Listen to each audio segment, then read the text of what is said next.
al paralelo. ¿Cómo vamos a evaluar el curso? Bueno, evaluamos de 0 a 10, como nos pide el PISIT. La mínima probatoria va a ser de 8. Vamos a hacer 3 o 6 evaluaciones. Ahorita se los voy a plantear como lo pensamos hacer. Con un valor del 40% del curso. Tareas, vamos a dejar unas poquitas de tareas. El 20% del curso, en realidad las tareas son para ayudarles a no tener problemas en la calificación. Y se los digo por experiencia, porque yo sé que el curso es difícil y a veces los exámenes pues no son tan amigables como uno quisiera ponerlos, ¿no? No se los puedo tener tan fácil como para que pasen, pero es complicado. Entonces la tarea pues es para ayudarles.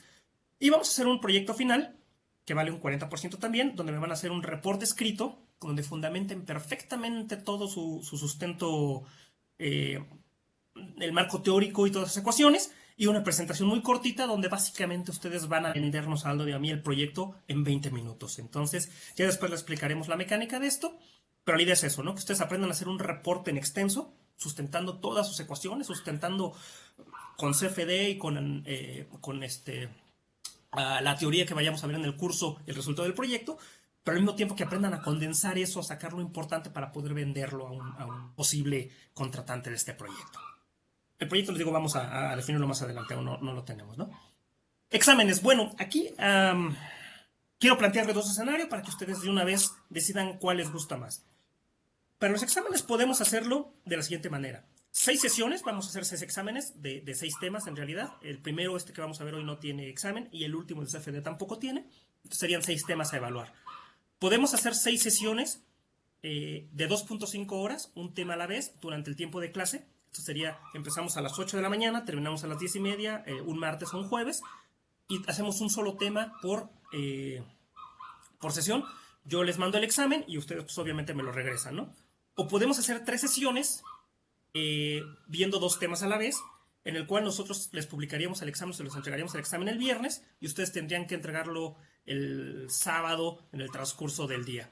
Esto pues les da más tiempo para pensarlo, pero estaríamos evaluando 2 temas a la vez, ¿no? Entonces, ¿quieren pensar esto o ahorita creen que puedan tomar una decisión de cuál escenario les gusta más?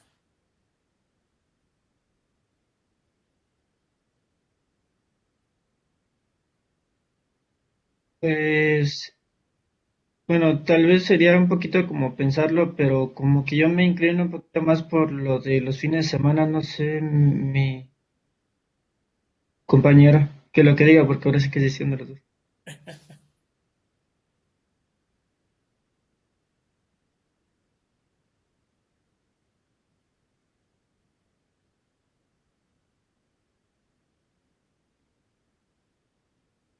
Así es, así es, así es.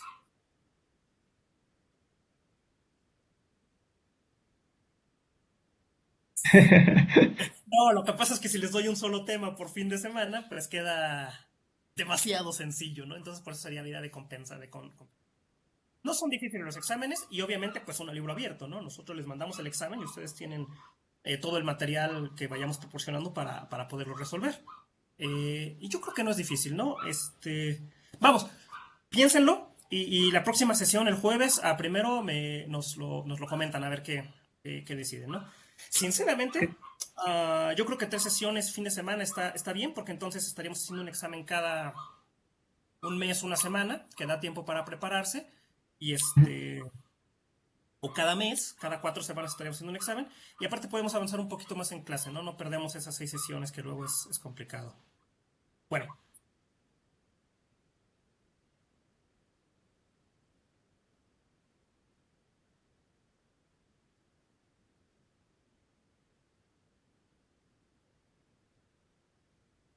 vale, entonces lo dejamos así que les parece, 3 sesiones y vamos viendo, ¿eh? Digo, si en el momento del primer examen ustedes saben que está fea la cosa, nos adaptamos. Aquí la idea es que ustedes, pues como el cliente, ¿no? El cliente siempre tiene la razón. Digo, no les vamos a regalar la calificación, pero pues a final de cuentas es la manera que ustedes sientan que están avanzando y aprendiendo lo más posible, ¿no? A mí de nada me sirve ponerles una calificación aprobatoria o reprobatoria si no están aprobando realmente, eso están aprendiendo y aprovechando esto. Pero vamos viendo, entonces lo dejamos tentativamente 3 sesiones y vamos ajustando ahí lo que vaya pasando. Ok, Bueno, mister. el proyecto que vamos a hacer al final, pues, esperemos ya empezarlo definirlo y les daríamos más o menos unos 2 meses para desarrollarlo, ¿no? Y la idea es hacer un análisis numérico y la verificación analítica del mismo. Y solo incluiríamos dinámica de fluidos, la parte de estática no, porque pues esa realmente no tiene mucho chiste y no tiene aplicación en CFD. Entonces, pues hasta que no tengan ustedes un poquito más de conocimientos de dinámica de fluidos que vamos a ir viendo, no podemos definir el proyecto. Ahorita, aunque se los diéramos, no sabrían ni por dónde empezar. Entonces vamos viéndolo con calma y más adelante lo vamos platicando. Bibliografía. Bueno, nos vamos a basar mucho en el libro de Fundamentos de Mecánica de Fluidos de Sengel. Es un libro muy bueno, muy bueno, que vale mucho la pena. Este libro, el White, también es muy bueno, pero es un poquito más avanzado. Tiene conceptos más matemáticos y entra ya como para un nivel de, pues no maestría, pero sí licenciatura avanzada. Pero el Sengel es muy bueno, explica muy bien, es de donde estamos sacando nosotros gran parte del material porque es muy accesible. Adicional de esto, pues si no lo tienen muy fresco o si no lo recuerdan, yo les recomiendo que empiecen a ver algo un poquito eh, de mecánica vectorial. Vamos a trabajar por ahí con vectores. Un poquito de dinámica, si no la recuerdan. ¿Qué libro? Pues el que quiera, ¿no? Estos son los más comunes, los que más se usan, los que la mayoría de la gente tiene. Y antes en el curso teníamos un poquito de termodinámica, pero en este caso ya no lo vamos a incluir porque vimos que se hacía demasiado complejo. Entonces vamos a omitir la parte de termofluidos y vamos a trabajar únicamente con lo que es la parte de mecánica de fluidos. Pero este libro es muy bueno y yo creo que explica bastante bien los temas a un nivel muy entendible. Prácticas de laboratorio, pues como les decía, vamos a trabajar con un análisis computacional de fluidos. No tenemos un laboratorio como tal. Y vamos a estar usando ANSYS AIM, que es una herramienta gratuita, o ANSYS Student, que son herramientas gratuitas que pueden bajar de aquí de esta página. ANSYS nos permite utilizar estas herramientas con fines académicos. La licencia me parece que tiene duración de 1 año. Ustedes pueden bajarlo y lo pueden volver a usar siempre y cuando sean con fines académicos. Entonces, yo les recomiendo que vayan viendo bajarlo e intentar instalarlo, porque ANSYS es un dolor de cabeza para instalarse. Y así sea la versión legal, digo, no estoy incitando a nada, pero la versión legal es complicadísimo de instalar siempre. ¿Por qué? Es un software muy complicado, es un software que tiene muchos componentes, y como ANSYS es una amalgama de varias cosas que han ido comprando, por ejemplo, los módulos de CFD de ANSYS vienen derivados de un paquete independiente que se llama Fluent, que era un paquete independiente, entonces lo quieren integrar al solver y lo quieren integrar al workbench de ANSYS, entonces se hace muy complicado porque un montón de cosas, ¿no? Entonces, vayan checando si lo pueden instalar, porque lo más probable es que es lo que vayamos a estar usando para las prácticas de laboratorio y obviamente para nuestro proyecto. Para instalarlo, si no pueden o si tienen problemas, pues ya les echaremos la mano Aldo y yo. Y hay que ir evaluando también si sus computadoras tienen la capacidad para poder correr este tipo de software, ¿no? Porque a veces, pues ese es un problema importante.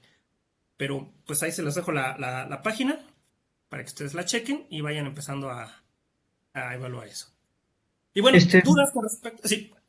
es una pregunta, por ejemplo, bueno, ahorita eh, que lo mencionó, en cuestión de requisitos para la computadora, como qué son los requisitos que deberíamos como de tener relación Híjole. a qué procesador, RAM o alguna tarjeta de video.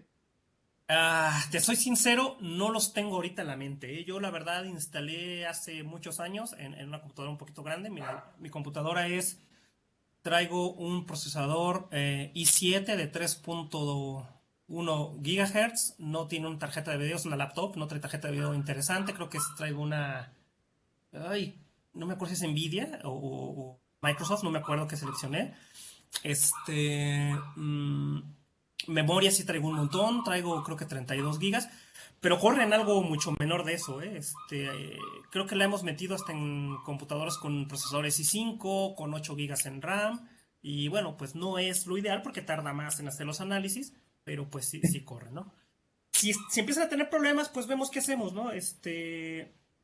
Digo, a lo mejor podemos simplificar los análisis o tomar otro approach para poderlos hacer, pero pues la idea es que ustedes empiecen a jugar ahí con, con, con el CFD pues para que conozcan la herramienta y empiecen a familiarizarse con la metodología de qué es lo que se sigue para resolver estos problemas. La Ok, página les dice exactamente qué requieren, ¿eh? Si mal no recuerdo, la página por ahí viene los requisitos mínimos, pero hemos corrido en computadoras pequeñas. ok, perfecto. Sí, sí, porque solamente la duda dije, ¿qué tal si es necesario comprar, no sé, al menos una tarjeta RAM extra o una tarjeta de video, por ejemplo? Porque yo tengo una que es algo como viejita, pero si ya Sí, comenta que es eso, entonces me imagino que sí. creo que sí, Sí, ha yo de creo que sí. funcionar. Sí, sí, sí. Ok, Este. Chéquenlo, hay que ver las instrucciones. Bueno, ok. ahora sí, antes de entrar al tema, ¿dudas sobre la parte administrativa del curso? Ok, muy bien. Pues vamos a Creo que entrar no. en materia. Denme un segunditito, déjenme le mando un mensaje a Aldo, porque no sé, a lo mejor está en otra reunión, únicamente para antes de entrar a materia, a ver si puede conectarse y presentarlo, o si no que se vaya conectando en lo que estamos.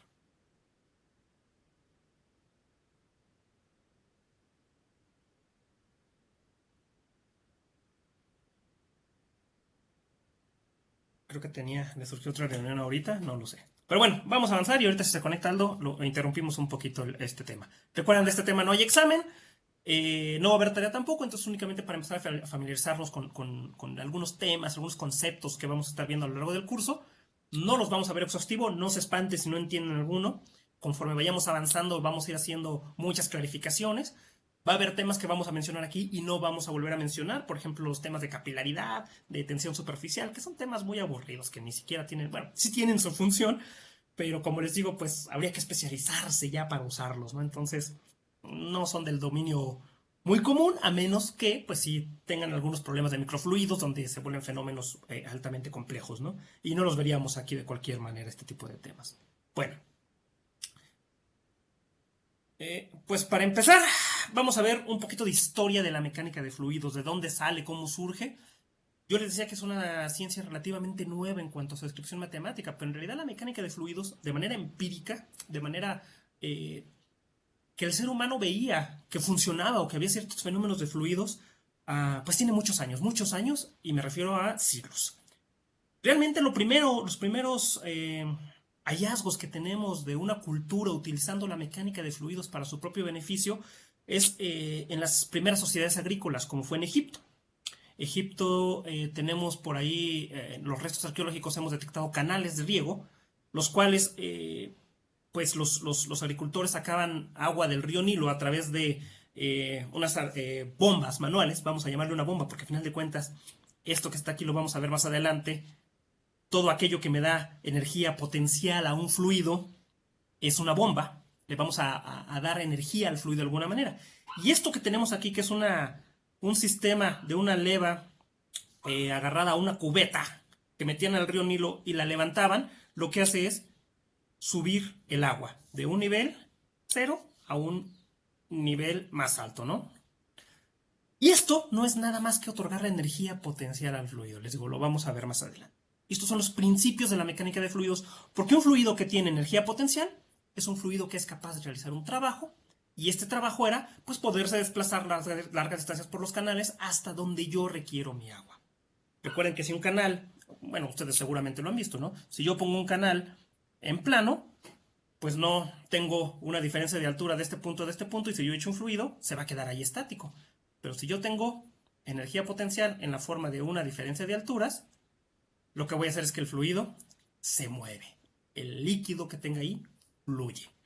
Esto es bien empírico, o sea, dirán ustedes, pues qué tontería, ¿no? Pero es el principio de lo que hemos visto nosotros, cómo la dinámica de fluidos empieza a ser aprovechada a partir de pura observación empírica. Um, Partimos entonces de la agricultura. Después de esto, los griegos hacen grandes aportaciones a la mecánica de fluidos. Obviamente pasan muchos años, muchos siglos, donde se siguen estudiando los fluidos. Y el primero que realmente los estudia y los documenta es Arquímedes. Arquímedes con el famosísimo principio de Arquímedes que vamos a ver más adelante cuando veamos flotabilidad, con su famoso Eureka cuando se mete a la bañera y flota, ¿no? Vamos a ver esa leyenda más adelante y exactamente a qué se refiere Arquímedes con su Eureka y por qué es importante esta este descubrimiento que hace Arquímedes en el mito, dice que en su bañera, pero para encontrar de qué estaba hecha una corona. Lo vamos a ver más adelante, este principio de Arquímedes. Arquímedes tampoco mete ciencia, Arquímedes lo hace todo empírico, Arquímedes usa ecuaciones muy básicas, muy sencillas y simplemente razonamiento, ¿no? Entonces, después, el principio de Arquímedes después se estandariza y se puede establecer como una ecuación, pero Arquímedes pues lo hizo todo de manera empírica. Durante el periodo grecorromano empezamos a ver las grandes obras de acueductos, donde no solo estamos ya llevando el agua para regar, sino estamos haciendo separación de aguas, tenemos drenajes, tenemos flujos térmicos, donde ya los romanos empiezan a ver que el agua caliente se evapora, que el vapor produce energía, pero esta energía era usada para baños, no para hacer un trabajo. En realidad aquí todavía no vamos a ver una máquina de vapor como tal, pero sí empezamos a ver que los romanos empiezan a entender las diferencias entre el agua caliente y el agua fría, a pesar de ser el mismo fluido. Y también cómo se convierte en vapor cuando está muy caliente y sigue siendo agua, ¿no? Pero ellos, bueno, todavía no lo entienden, pero empiezan a ver estas diferencias fundamentales en cómo un fluido se va a comportar diferente cuando estamos cambiando las propiedades de este fluido, propiedades tan básicas como la temperatura. Esto es todo de manera muy empírica. Bueno, falta el Renacimiento. En el Renacimiento tenemos grandes inventores que aún también sin sistematizar el conocimiento empiezan a hacer grandes aportaciones. Tenemos a Da Vinci, tenemos a Galileo, tenemos a Torricelli, importantísimo. Pascal, van a ver la importancia cuando veamos lo que es la definición de presión.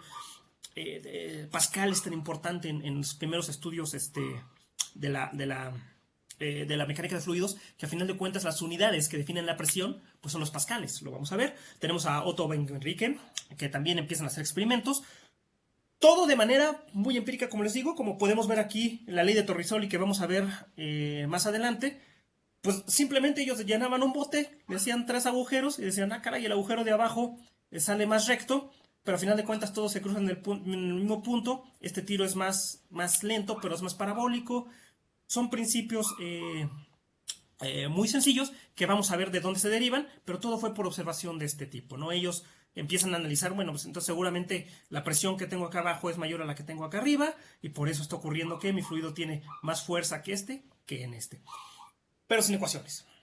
Más adelante vamos a ver las ecuaciones, cómo esto se sistematiza, pero es todo muy empírico, de una manera muy básica, ¿no?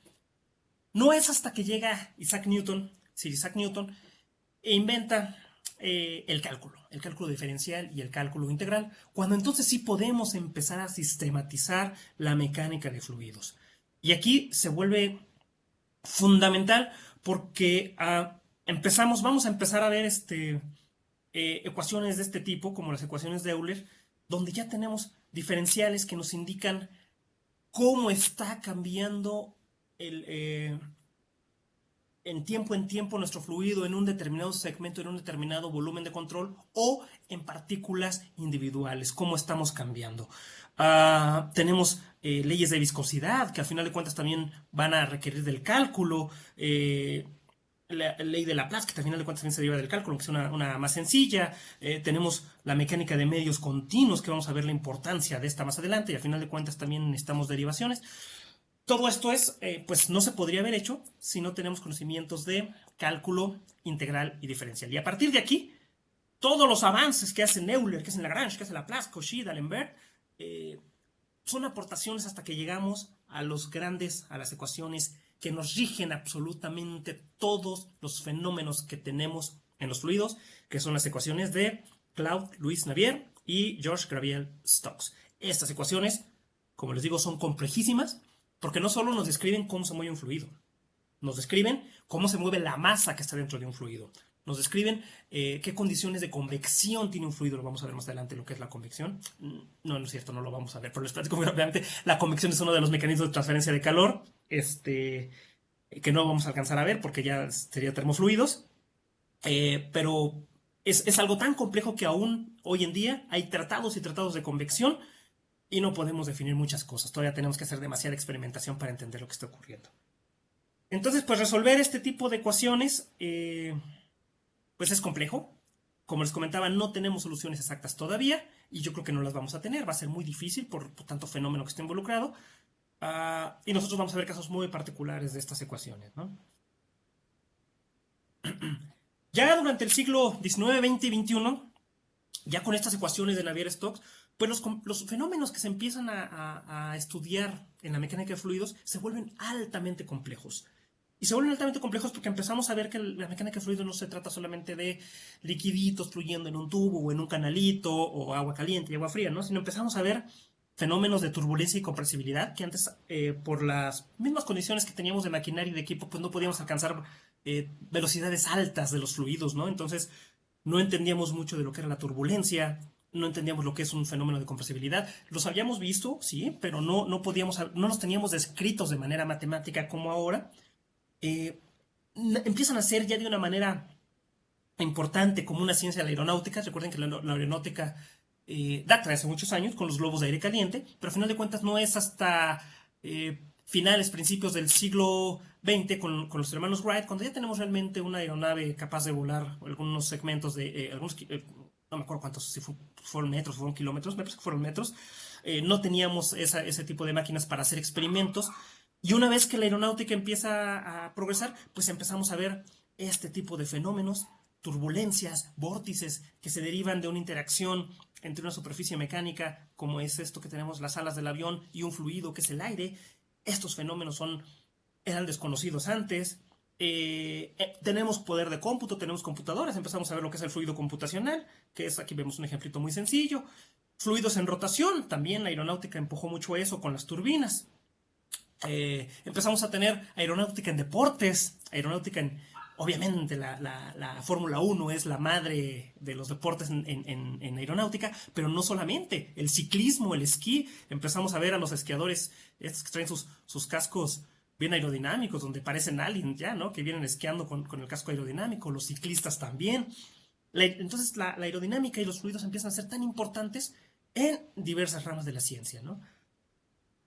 Empezamos a ver biofluidos, flujo sanguíneo, flujos respiratorios, en fin, todo esto pues nos da un panorama tremendo, tremendo, tremendo de la aplicación de la mecánica de fluidos, y por eso es una ciencia tan importante que hoy en día todavía seguimos aprendiendo y seguimos encontrando aplicaciones y problemas derivados de esta que no tenemos aún soluciones.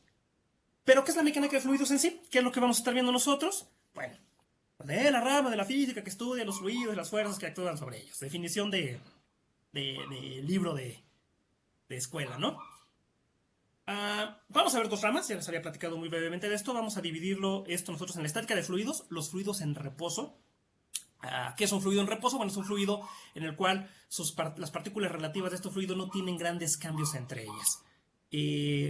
Recuerden que si estamos hablando de un fluido, vamos a ver más adelante, estamos hablando de átomos, estamos hablando de moléculas, y los átomos y las moléculas siempre se están moviendo. Entonces decir un fluido en reposo, pues realmente no es cierto, ¿no? El fluido siempre se mueve, pero el movimiento es en grandes bloques que no ameritan un análisis importante entre ellos, y vamos a obviar una propiedad importantísima que es la viscosidad, que va a ser fundamental en la dinámica de fluidos. Esa va a ser la gran diferencia entre nuestra estática de fluidos y la dinámica de fluidos, que va a ser la viscosidad. Lo vamos a ver más adelante también.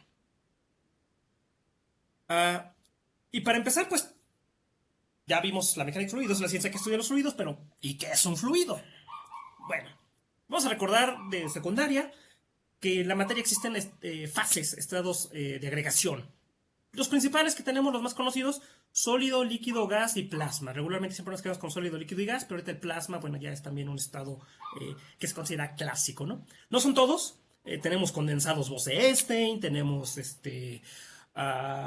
hiperfluidos, tenemos un montón de estados diferentes que, bueno, ya entran en otras cuestiones que no nos interesan a nosotros, ¿no? Nosotros, como un fluido, vamos a entender aquellas sustancias que se encuentran en fase líquida o gaseosa. Eso es lo que vamos a considerar un fluido.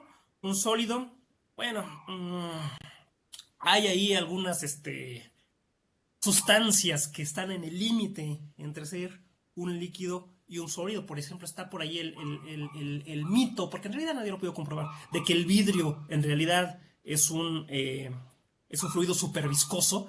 Hay muchas historias que se cuentan de que, por ejemplo, en las catedrales, en las ventanales de las catedrales, lo que se encuentra es que las ventanas toman esta forma conforme pasa el tiempo, de manera que pareciera que están fluyendo hacia abajo. En realidad esto es un mito, no se ha comprobado, pero sin embargo sí tenemos algunos fluidos tan viscosos, con una viscosidad, pero sí, bueno, unos líquidos tan viscosos que podrían ser un sólido, ¿no? Para todo fin práctico. Y plasma, bueno, el plasma, el ejemplo más clásico del plasma es el fuego, un elemento muy común, que lo conocemos todos, o las descargas eléctricas que se generan en los rayos o en estas esferitas que tú tocas y se hacen los rayitos, ¿no? El plasma eléctrico. Pero no, a nosotros tampoco nos interesa. Vamos a trabajar únicamente con líquidos y gases, y en el curso, por simplicidad, nos vamos a enfocar en líquidos. Vamos a ver un poco de gases, ¿sí?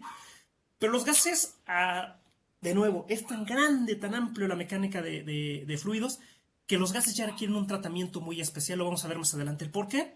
Porque son fluidos compresibles, son fluidos que tenemos que idealizar, son fluidos que ya requieren una complejidad muy grande en su estudio, ¿no? Entonces vamos a enfocarnos a lo que son líquidos principalmente, y vamos a ver por ahí un poquito de ejemplos de gases. Bueno, no les contesté aún qué es un fluido. La definición formal de un fluido es una sustancia que se deforma de manera continua bajo una carga aplicada, es decir, fluye. De ahí viene la palabra fluido, que fluye. ¿Ya qué nos referimos con esto? Que básicamente los fluidos están definidos como sustancias que no tienen una resistencia a un esfuerzo cortante. Eso es un fluido. Y ahorita que les ponga el ejemplo y les explique esto, van a ver cómo tiene bastante coherencia esto que estamos diciendo, ¿no? Pero acuérdense esto, un fluido es una sustancia que no tiene resistencia, es decir, no se opone a un esfuerzo cortante. Esfuerzo cortante. ¿Tuvieron clases de mecánica? ¿Se recuerdan lo que era un esfuerzo cortante? ¿En alguna ocasión lo vieron por ahí? Vamos a ver un ejemplo, ¿no? Imagínense que yo tengo un cubito de caucho. En la oficina tengo uno, pero ahorita estoy en casa, entonces no lo tengo. Vamos a imaginarnos que tengo un dado de caucho, de hule, ¿no? Yo a este dado de hule, si yo le aplico una fuerza en la cara, vamos a hacer que lo pongo en una pequeña prensita y lo empiezo a apachurrar. ¿Qué va a pasar con este bloque de caucho? Yo lo presiono. La materia que tengo aquí adentro, esto tiene una cantidad fija de materia, no puede cambiar, no va a cambiar. Los sólidos son incompresibles en la mayoría de las ocasiones, entonces la cantidad de materia y el volumen que tengo yo aquí se tiene que mantener de alguna manera. Lo que ocurre es que cambia de forma. Cuando yo lo presiono, la cantidad de materia que tengo y el volumen que mantengo es el mismo, pero la longitud que yo tenía aquí, obviamente se reduce, y la materia tiene que moverse para algún lado, entonces la longitud que yo tenía acá aumenta. Pero siempre, si este es L1 y este es H1, este es L2 y este es H2, L1H1 va a ser igual a L2H2. Eso, bueno, viendo el área, ¿no? Obviamente si lo multiplicamos por la profundidad que no tenemos por aquí, pero vemos el volumen siempre es constante, el volumen no cambia. Esto ocurre con un sólido. Pero no es la única manera que yo puedo deformar un elemento sólido. Esto de aquí se llaman una carga normal, una carga aplicada de manera perpendicular a 90 grados en una de las caras del fluido. No es la única manera. ¿Qué pasa si yo pongo mi carga de manera paralela y tangencial a las caras? Obviamente aquí el bloque pues también se tiene que deformar, ¿no? Ya vimos que se deforman, en este caso creció, pero en este caso no voy a crecer como tal, ¿no? Pues si imagínense que yo pego aquí con resistol a la mesa esto, le amarro aquí un hilito y lo empiezo a jalar.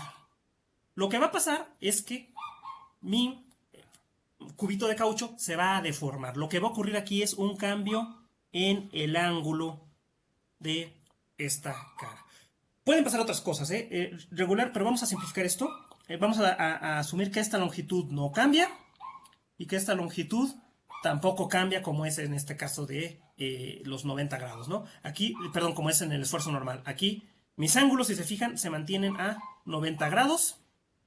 Acá mis ángulos están cambiando. ¿Cuánto? Pues lo que tenga que cambiar en proporción a la fuerza que estoy aplicando. Esto es un esfuerzo cortante. ¿Por qué cortante? Porque pues tiende a querer cortar, a rebanar mi elemento de caucho. En un esfuerzo normal, como es este que tenemos acá, lo que ocurre es que cambio de proporción en sus lados. Acá lo importante es que yo cambio mi ángulo. Ahora, esto es un elemento de caucho. El caucho pues es muy muy elástico, ¿no? Déjenme borrar un poquito aquí. ¿Qué pasa si yo ya en mi configuración deformada, aquí abajo, retiro las fuerzas? Si yo quito las fuerzas de golpe, lo que va a pasar es que mi elemento va a regresar a su forma original. ¿Siempre? No, no siempre. Hay una cosa por ahí que se ve en mecánica de sólidos que se llama el límite elástico, que es el límite es la cantidad de esfuerzo. Esfuerzo es fuerza por área. Esfuerzo es igual a fuerza por área. Ahorita lo vamos a ver. Fuerza antiaérea. Hay un límite para este esfuerzo en el cual yo puedo someter al material para que éste regrese a su forma.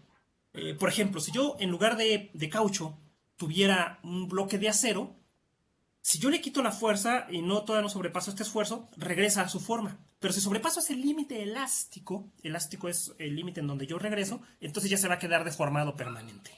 Pero vamos a asumir que esto es caucho y que siempre vamos a regresar a mis 90 grados en esfuerzo cortante. Eso es lo que ocurre con un sólido. Entonces, para el caso del esfuerzo normal, el símbolo que vamos a usar es sigma para esfuerzo normal. Entonces, esfuerzo normal. Y para el esfuerzo cortante tenemos tau. Esto es esfuerzo cortante. Entonces, recordando muy rápidamente lo que es la función, la descripción de mecánica de sólidos, esfuerzo es la resistencia que va a tener mi elemento de caucho, este y este, a esta deformación normal o esta deformación cortante. Pero habíamos dicho que los fluidos no tienen una resistencia al esfuerzo cortante. Entonces vamos a estar trabajando con esto por ahorita para los fluidos y vamos a ver a qué nos referimos con que no tienen una resistencia al esfuerzo cortante. Bueno, un fluido, ya habíamos dicho, es una sustancia que se deforma de manera continua, que fluye y que no tiene una resistencia al esfuerzo cortante. Si regresamos a nuestro elemento de caucho, pues lo tenemos aquí y vemos cómo nosotros tenemos este cambio en el ángulo, ¿no? Este cambio, pues, tiene algunas implicaciones que no vamos a entrar en detalles, pero al final de cuentas está definido por este tau. Un fluido. Y vamos a imaginarnos que yo no tengo un solo sólido, como este, no tengo uno, sino tengo varias cajitas. Imagínense que son varios bloquecitos de caucho, igual, elástico, pero son varios y yo los apilo originalmente de esta manera. Yo pego el primero a la mesa también y aquí amarro otra vez mi hilito y lo jalo. Ahora ya tengo varios cuerpos. Estos son varios cuerpos aquí, este. A diferencia de uno solo que yo tenía acá. Cuando yo jalo el hilito, lo que voy a obtener es una configuración muy parecida a esta de acá. ¿Qué ocurre? Si yo tengo aquí mi hilito, cuando yo jalo, el primer bloquecito desliza sobre el segundo desliza sobre el tercero desliza sobre el cuarto y el cuarto desliza sobre este. Y me queda esta formación, pues, escalonada, ¿no? ¿Qué pasa si yo retiro la fuerza que le estoy jalando con el hilito? Esto, obviamente, ya no va a regresarse como en el caso original. Se va a quedar con esa formación escalonada. Y esto de acá significa que este elemento, esta configuración de elementos, no tiene una resistencia al esfuerzo cortante. Es decir, mientras que acá el material interno, la estructura interna del material, me forza a que cuando yo quito mi fuerza, se regresa a hacer de nuevo la configuración original, cuando yo corto acá la fuerza, no hay nada absolutamente, que me regrese esto hacia acá. Bueno, estoy exagerando, ¿no? Porque al final de cuentas, cada elemento pues va a tener una micro deformación, seguramente van a estar así, ¿no? Y cuando yo lo regreso, pues esto va a tender a regresarse. Pero vamos a considerar que eso es muy pequeñito y no nos va a estar afectando, ¿no? De que es mínimo.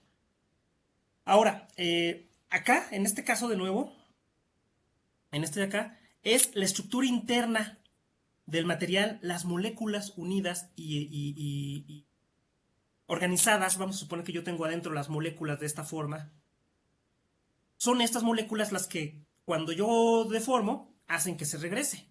Acá, pues no estoy modificando las moléculas, si se fijan. Yo cuando jalo el bloque completito, se mueve entero. Esto de acá se llama deformación. Esto de acá, en la mecánica de sólidos, se llama movimiento de cuerpo rígido. Mientras que acá cuando yo deformo este átomo o esta molécula que está aquí, va a cambiar su posición relativa con respecto a esta, por ejemplo.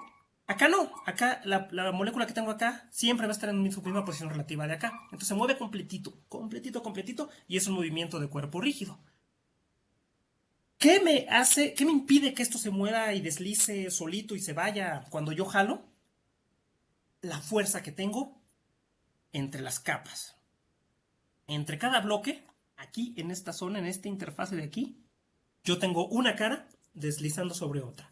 Y eso me ocasiona fricción. Si recuerdan cuando yo deslizaba en la secundaria que nos decían calcula la fricción de un cuerpo sobre hielo, sobre madera, pues dependiendo del coeficiente de fricción, era más fácil o menos fácil desplazar este bloque sobre este otro. Y de ahí depende la cantidad de fuerza que yo tengo que poner aquí para que pueda yo deformar mi pirámide.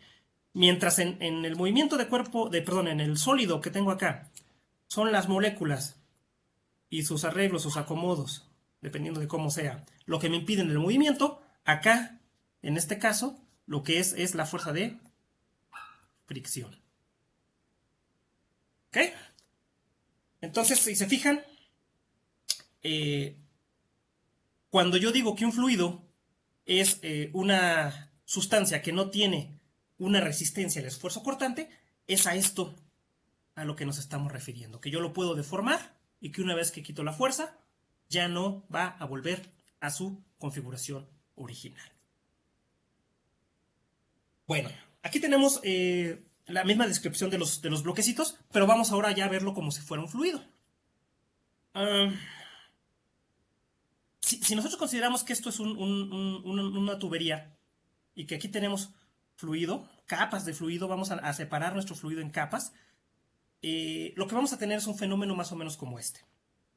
Cada que tenemos una capa en contacto con una superficie, la velocidad es cero. Siempre. No importa el tipo de fluido, no importa si es agua, no importa si es aire. Cuando el fluido está tocando una superficie, la velocidad es cero.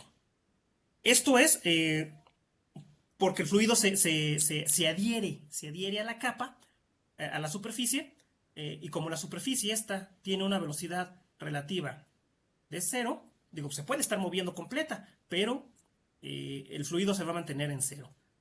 A partir de ahí, la fricción entre capas de fluido, ahorita les voy a explicar esto de las capas, va haciendo que cada capa que viene arriba, cuando se está moviendo, va a tener una velocidad menor. Velocidad ahorita la estamos representando como U, que es la velocidad en dirección X del fluido, ¿no? Entonces, en un fluido siempre, mientras nos vamos alejando de la superficie fija, de la superficie que no se mueve, nuestra velocidad va a ir aumentando. Siempre, siempre, siempre, siempre.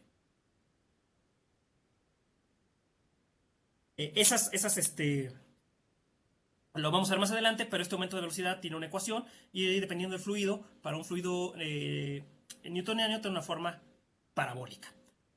Pero siempre vamos a ir subiendo de velocidad. Entonces, si esta capa tiene una velocidad de U, esta capa va a tener una velocidad de U más un diferencial de U. Es decir, es un poquito más alta la velocidad. Tenemos un esfuerzo cortante que se opone al movimiento, pero este esfuerzo cortante está en función de la fricción que tengo entre los fluidos, y esa fricción en los fluidos la vamos a denominar viscosidad. Lo vamos a ver también más adelante. No se espanten ahorita. Y vamos a tener también fuerzas que se oponen o que causan este movimiento, que son las presiones. Vamos a tener una presión y un diferencial de presión Una hace que el movimiento, que tienda las capas a moverse, y otra se opone a ese movimiento. Y esto me ocasiona esta velocidad que tengo aquí. Y así es como vamos a ver cómo se mueve un fluido. Esto es una simplificación muy burda, únicamente para entender lo que es un fluido, porque esto solo es cierto para los fluidos que se denominan laminares. Más adelante vamos a ver que vamos a tener dos tipos de fluidos más, que uno es una región de transición y flujo turbulento. Pero al final de cuentas, ahorita para entender, nos enfocamos en un flujo laminar, que se llama precisamente laminar porque nosotros vamos a ver que es posible separar el fluido en regiones de esta zona que parecen, ahora sí que valga su nombre, láminas de fluido moviéndose una sobre otra. ¿Mm? Bueno, si se fijan ahorita yo sé muchas analogías con sólidos y lo vamos a tener que seguir haciendo. Vamos a tener que imaginarnos volúmenes de control, vamos a imaginarnos volúmenes de líquido, porque es la manera de visualizarlo. Hay personas que usan analogía con electricidad en cuanto a flujo. Por ejemplo, nosotros podemos resolver ecuaciones de mecánica de fluidos haciendo analogías a resistencias, a capacitancias, a inductancias, que al final de cuentas son flujos de electrones, ¿no? Y tienen las mismas propiedades de cierta manera. Y pues yo voy a ocupar mucho mecánica de sólidos, así como en este caso que les decía, el bloque se deforma, tiene una fuerza normal. Pero acuérdense que estos son solo analogías para poder entenderlos. Porque imagínense cómo tú tienes un bloque de volumen en medio de una cubeta. O sea, pues realmente ese bloque no existe, ¿no? Y no hay un cubo ahí bien delimitado. Nosotros los delimitamos de manera ficticia para poder analizar estos fenómenos y entenderlos de una manera un poco más sencilla. Porque si no lo hacemos, pues nos metemos una broncota porque pues el fluido puede tomar la forma que se nos antoje, ¿no? La típica papa que ponían ahí en los libros de fuerzas, pues esto no nos sirve de nada para hacer estudios y análisis, ¿no? Entonces, lo ideal es siempre discretizar y simplificar las topologías, los volúmenes de control que vamos a estar usando, que ahorita vamos a ver más adelante. Es parte de otra materia muy interesante que se llama medio continuo. Ahorita lo vamos a explicar un poquito, pero básicamente es convertir esta papa, este fluido, en algo un poquito más manejable. Y aquí en esta cosa, hacer la analogía con un sólido, ¿no? Al decir tenemos una carga normal o tenemos una carga de cortante.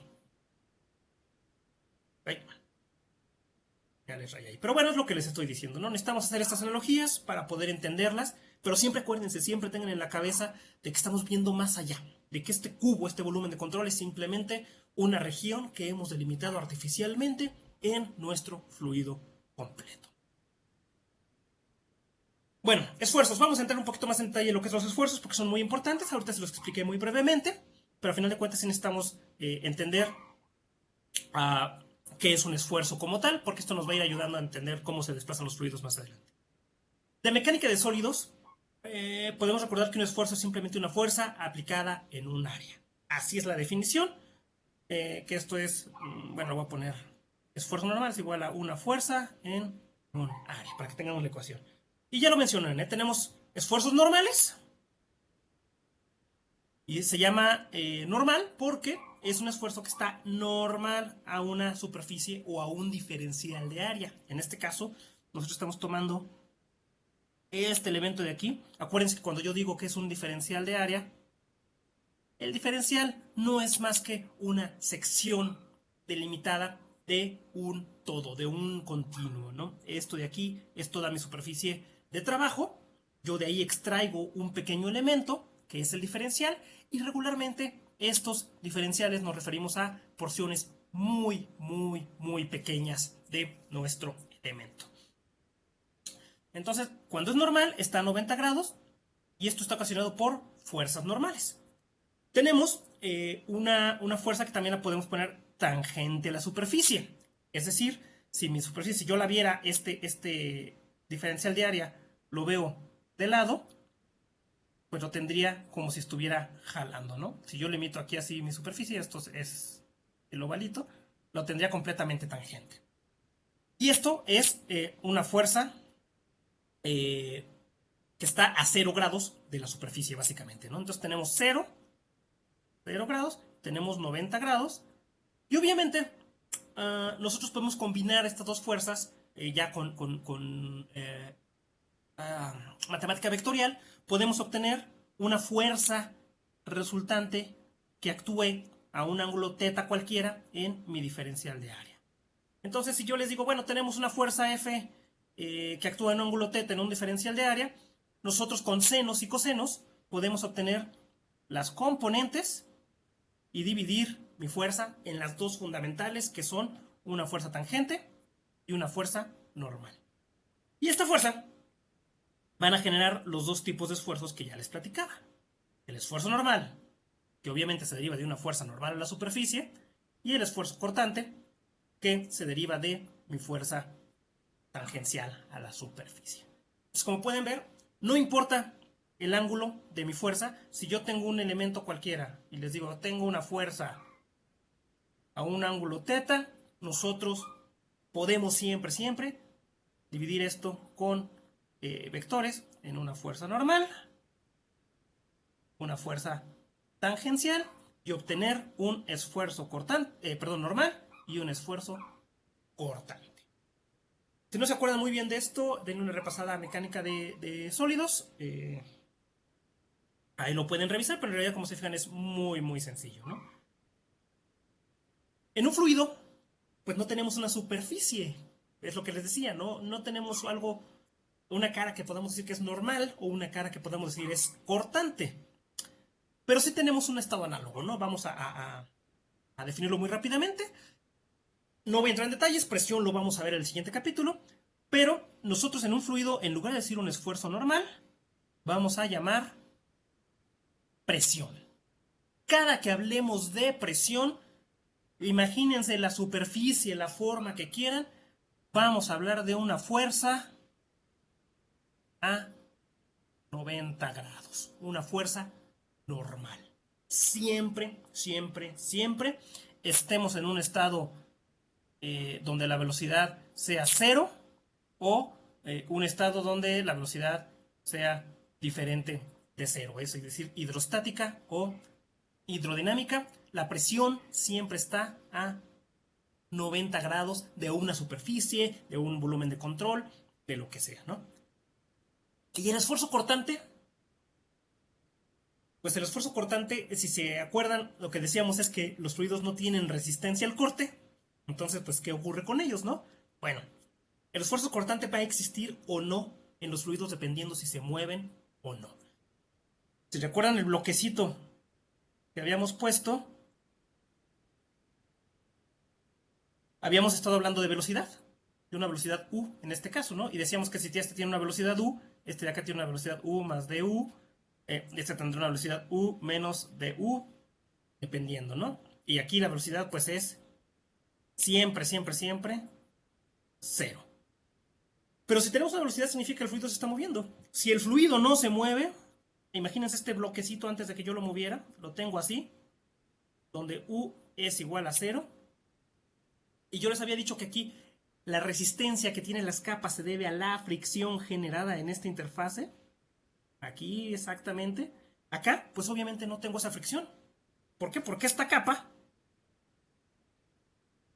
de aquí, vamos a suponer que me estoy moviendo completito, así. Pero la velocidad de esta va a ser la misma velocidad que esta, la misma, igual a esta, igual a esta. Entonces no tengo una diferencia de velocidades aquí que me ocasione fricción. Entonces, para un fluido en reposo, no tengo este esfuerzo cortante. Va a aparecer únicamente cuando ya tengo fluidos en movimiento, y en realidad le vamos a estar llamando visco... Si es con C, con S, se me hace que sí es con S. Le vamos a estar llamando viscosidad. Lo vamos a ver más adelante también. Ahorita les digo, no se espanten, estos detalles los vamos a estar viendo más adelante.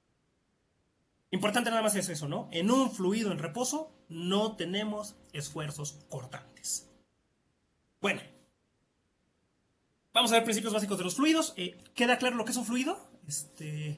Al menos el principio de por qué fluye, cómo no regresa a su estado original cuando quitamos una fuerza. Fluyó como si fuera cajitas de cerillos apiladas que se quedaron escalonaditas, ya no regresan.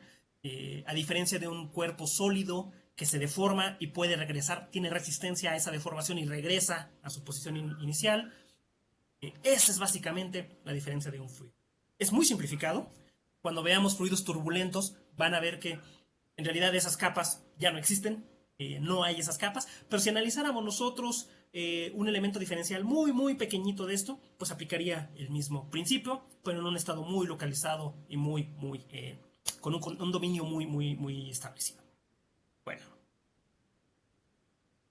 hay que entender de entrada varios conceptos que vamos a ver más adelante, pero sí necesitamos irnos metiendo en la cabeza, como esta condición de no deslizamiento. La Cuando un fluido interactúa con una estructura sólida, que casi siempre es lo que nos interesa, realmente uh, como una aplicación industrial, como una aplicación realista, pues nos va a interesar siempre cuando el fluido interactúa ya sea con una estructura o con otros fluidos. O el mismo fluido, pero en diferentes propiedades, ¿no? Por ejemplo, aire caliente con aire frío, es el mismo fluido, es aire, pero diferentes propiedades se va a comportar de una manera diferente. Nos interesa una estructura sólida como un contenedor, un tanque de gas, una tubería, un submarino, un auto de carreras, qué sé yo, ¿no? Nos interesa esta actuación porque el fluido en sí, ahí rodeado de su propia condición, no va a hacer nada, ¿no? No nos interesa mucho. Uh, Nosotros vamos a llamarle condición o deslizamiento a lo que les decía. Cuando una capa de fluido, la primera capa de fluido, si recordamos de nuevo nuestra cajita que voy a seguir dibujando aquí mucho, si está en contacto con una superficie sólida en este caso, recuerden que ya les había dicho, la velocidad aquí siempre es cero. Esa es la condición de no deslizamiento. La primera capa de fluido que va aquí se pega a la superficie. Y esto es para todo, para todo absolutamente. Si nosotros tenemos un perfil alar en aerodinámica, la primera capa que está aquí pegadita, su velocidad es cero. Y da igual que el avión esté moviéndose a 900 kilómetros por hora. Obviamente, digo, si somos estrictos, la velocidad de aquí, pues también va a ser 900 kilómetros por hora, ¿no? Acuérdense que me refiero a la velocidad relativa entre el fluido que tengo acá, que es el aire, y mi superficie alar en este caso, ¿no? Si tengo una tubería, imagínate que este es un tubo por el que va pasando gas doméstico o agua potable. De nuevo, la velocidad aquí de la primera capa es siempre cero. Siempre, siempre, siempre. Eso no hay pierde. Esto va a ser muy importante cuando veamos lo que son los perfiles de flujo, perfiles de velocidad y perfiles de temperatura. No, de temperatura no vamos a ver, pero de velocidad sí. Y es muy importante esto, ¿no? Entonces, esto nos va a dar origen a lo que es un concepto que se llama la capa límite, que ahorita vamos a revisar un poco. Bueno, esta es de nuevo la explicación, no me acuerdo que tenía esta diapositiva. Cuando tenemos aquí una velocidad cero, entonces la viscosidad del fluido, la viscosidad es esa propiedad del fluido que me ocasiona fricción entre capas. Si yo tengo aquí cero, aquí en esta etapa, pues ya tengo cierta viscosidad y cierta fricción. Mi velocidad ya no va a ser cero. Bueno, lo voy a poner al revés, perdón. Aquí yo creo que es más fácil si lo explico desde arriba. Vamos a suponer que yo tengo un fluido, una capa de fluido acá arriba, que va a una velocidad. ¿Qué velocidad? Pues no sé, la que sea, pero es diferente de cero. Esto, pues es intuitivamente cierto, porque nosotros sabemos que de todos modos en una tubería o en un avión el aire fluye, el aire se mueve, el aire tiene una velocidad. Entonces, intuitivamente podemos saber que al menos las capas de hasta arriba, su velocidad no son cero. Son una velocidad que no sabemos y más adelante vamos a ver que después de determinada distancia ya la velocidad es pareja para todo, lo que se llama estar fuera de la capa límite. El fluido tiene una viscosidad, entonces esta capa que viene a una velocidad U va a, por medio de la fricción, a jalar a la capa que tiene abajo. Pero esta capa que tiene abajo viene conectada de alguna manera por varias capas más desde la estructura. La estructura tiene una velocidad de cero. Entonces, esta capa de acá abajo, de aquí, no puede ir tan rápido como la de acá, porque le está frenando las capas que tenemos acá abajo. Estas capas la van frenando paulatinamente, poco a poco, de manera que la capa que tenemos aquí la jala a una velocidad. Esta dice, ok, me voy contigo, yo te quiero acompañar, pero no puedo porque acá abajo me está frenando esta capa. Entonces lo que tengo que hacer es tomar una velocidad intermedia entre esta y esta. Eso, lo que nos rige qué tan fácil es que se desplacen esas capas, es la viscosidad. La viscosidad nos dice cómo cambia la velocidad cuando yo voy de aquí hasta acá en esta altura y. Aquí, si se fijan, bueno, estamos hablando de diferencial de y en esta altura. Y acuérdense, cuando digo diferencial, estoy hablando de elementos pequeñitos, pequeñitos, pequeñitos. Ahora, no recuerdo si la diapositiva que viene el dibujo, pero todos se los explico y si no lo repetimos allá. Va a llegar un límite, va a llegar un punto donde no importa qué tanto subamos en y, los bloques se van a mantener a la misma velocidad. Es decir, de aquí, ya el efecto que tengo de viscosidad que viene desde acá abajo, aquí, en este punto, deja de ser importante. Ya no hay afectación, entonces aquí, si esta es la velocidad u más du, este va a tener u más du, este va a tener u más du. Voy a hacer un pequeño dibujito, este perfil viene más o menos así, y esto se llama la capa límite.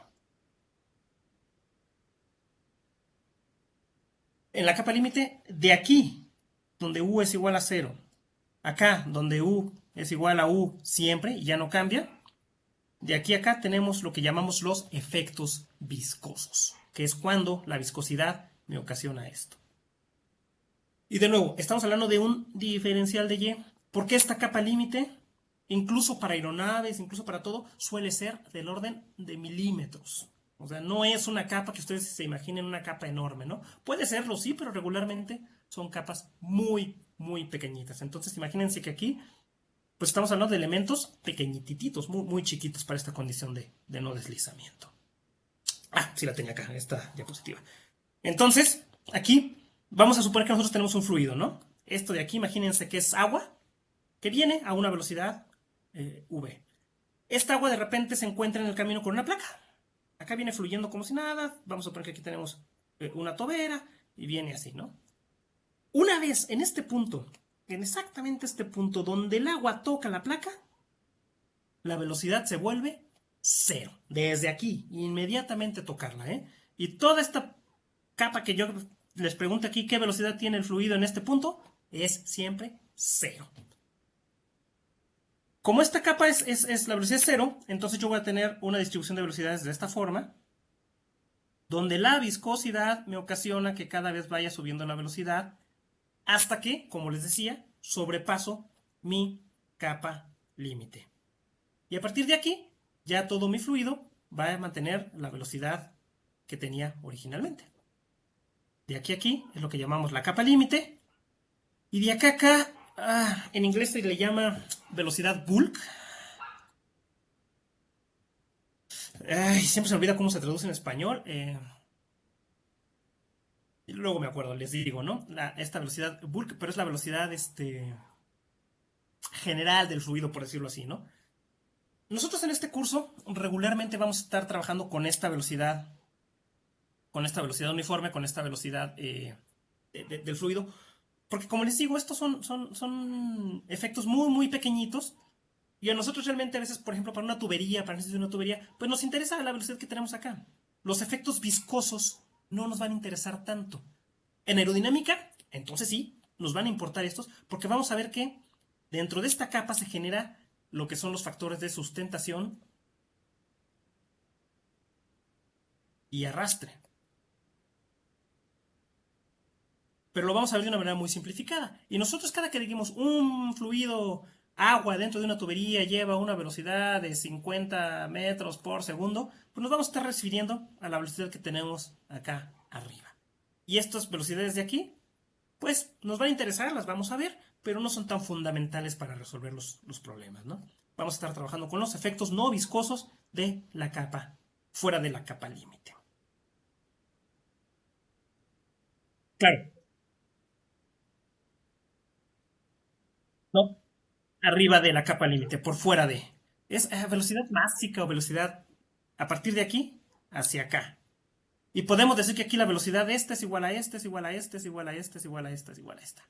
Ya no hay un cambio de velocidad con la altura, ¿no? Entonces aquí realmente ya y no nos interesa. ¿Mm? Bueno. Va a ser importante la capa límite cuando hablemos en aerodinámica del punto de separación. El punto de separación, ahorita se los voy a explicar muy rápido, es un punto en una geometría donde viene mi fluido. El fluido se pega a la superficie. Ya vimos que toda la velocidad que tengamos aquí va a ser ¿de cuánto? De 0. Siempre. Aquí empieza nuestra capa límite y se empieza a desarrollar, a desarrollar, a desarrollar. Y aquí tenemos efectos viscosos en toda esta zona de aquí.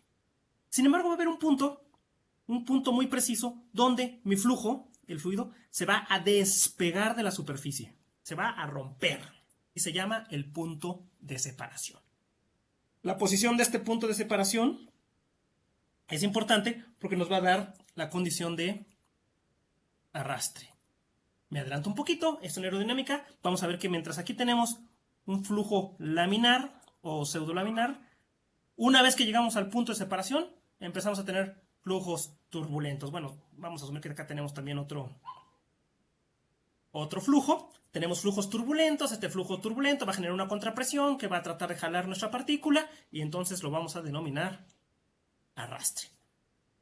Ese punto de separación ahorita no nos va a interesar a nosotros, pero sí cuando veamos ya flujo sobre superficies. Y ya que estamos hablando un poquito de los flujos laminares turbulentos, como vemos acá, que tenemos laminaridad y turbulencia, tenemos que ver también cómo clasificar un poco los fluidos. Vamos a ver algunos. Hay muchas formas de clasificar los flujos. Vamos a ver solamente algunos.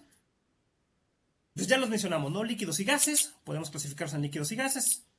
Agua, aire, oxígeno, glicerina, alcohol, todo eso, pues son las diferentes clasificaciones que vamos a tener. Viscosos y no viscosos. Recuerden que los fluidos no viscosos van a ser aquellos cuyos efectos de fricción entre capas no son muy importantes, al grado que podemos despreciarlos. Pero hay unos fluidos donde no podemos desechar esos efectos viscosos y los tenemos que considerar. Compresibles e incompresibles, lo vamos a ver más adelante.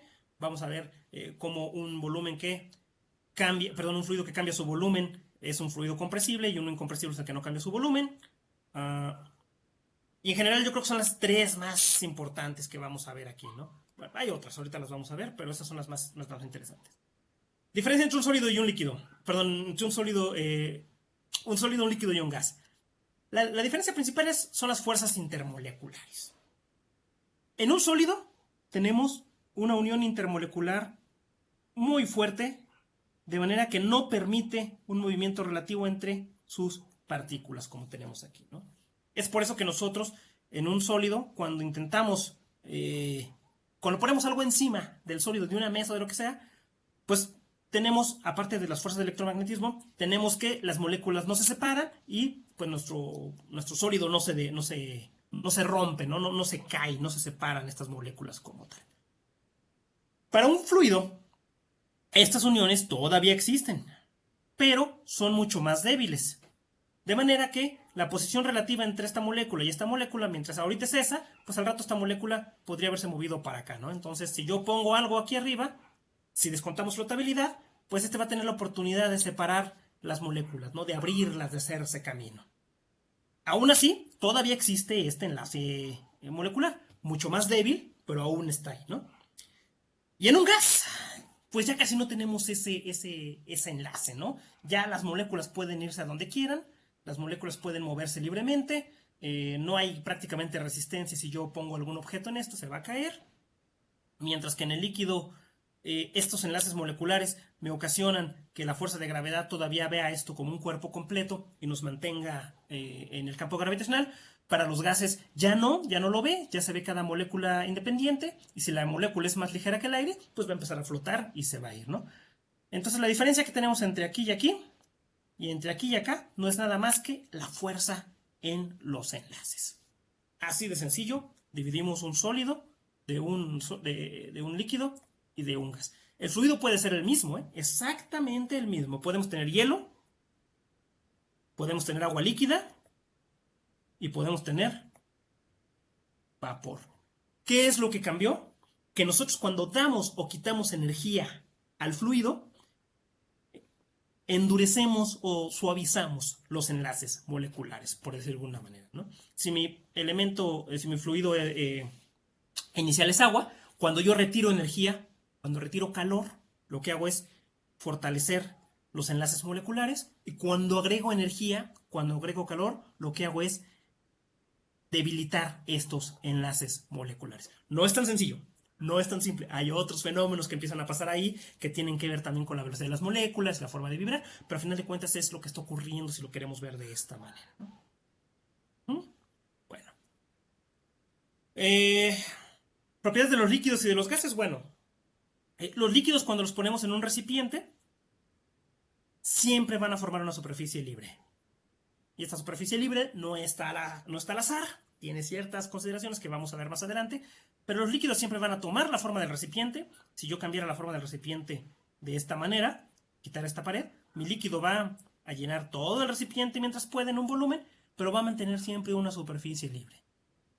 ¿Y el gas? Pues el gas se va a ir. Como les digo, bueno, dependiendo, ¿no? Hay gases, hay moléculas que son más pesadas que el aire, que van a tender a mantenerse aquí abajo, formando una superficie libre, pero no es tan obvia, no es tan visible, ¿no? El gas va a tender a moverse muy fácilmente. Si se calienta, pues esto sube, si se enfría, baja. El líquido también lo hace, pero siempre está la superficie libre. Bueno, un fluido viscoso y uno no viscoso. Ya vimos que si separamos el fluido en capas, la condición de no deslizamiento me dice que la que está en contacto con la estructura tiene una velocidad de 0. Y ya vimos también que esta capa va a frenar a la siguiente y esta se va a mover más despacio por la fricción que tengo entre ellas. Y cada capa va frenando, va frenando, va frenando, va frenando hasta que llegamos a un punto que la capa más alejada va a máxima velocidad y ya a partir de arriba los efectos viscosos no son importantes. La viscosidad, pues no es nada más que la fricción, el parámetro de fricción que tengo entre mis capas de los fluidos. Y en realidad, absolutamente todos los fluidos tienen una viscosidad. Todos, todos, todos. Pero recuerden que la viscosidad únicamente se da únicamente la vamos a poder apreciar para un fluido en movimiento, ¿eh? Eso es importantísimo. En algunos casos, afortunadamente, la viscosidad es despreciable. El efecto que tengo es tan pequeño, la capa límite es tan pequeña, que no me afecta en nada, ¿no? ¿Cuándo ocurre esto? Por ejemplo, cuando trabajamos con fluidos tipo agua. El agua, la viscosidad es muy baja, la viscosidad del agua. Entonces, si estamos viendo agua en una tubería, los efectos viscosos de la capa límite no me interesan. El aire en una superficie aerodinámica, también a veces podemos despreciar los efectos viscosos dependiendo de la velocidad del aire, porque a mayor velocidad, el impacto que tienen los efectos viscosos pueden ser importantes, ¿no? Entonces, para muchas veces podemos despreciar la viscosidad y nosotros la vamos a usar por ahí como una propiedad que simplemente agrega algunas cosas, pero no nos va a importar lo que está ocurriendo dentro de la capa límite.